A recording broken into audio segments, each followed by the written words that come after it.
Hi, I'm Dan Burkholder, and I'm just starting my third year as an electrical apprentice. I chose this trade because I wanted a promising career where I could feel like I was accomplishing something every day. A highlight of my apprenticeship has been trade school at Conestoga. I'm a very hands-on learner, and when I was in high school I struggled because I didn't see a purpose for the things that I was learning. But in apprenticeship, I learn on the job, and then when I go to school, I learn the things that are actually relevant to what I do. One of my favorite moments of work is when we're finishing a house and we're starting to turn the lights on. One by one, they're coming on.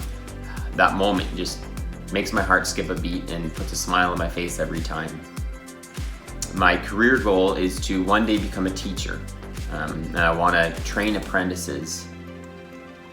Maybe you like working with your hands, or maybe you want a great paying job that's always going to be in demand.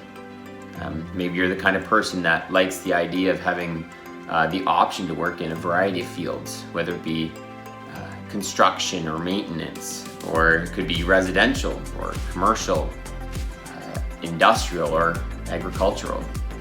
Maybe you should be an electrician.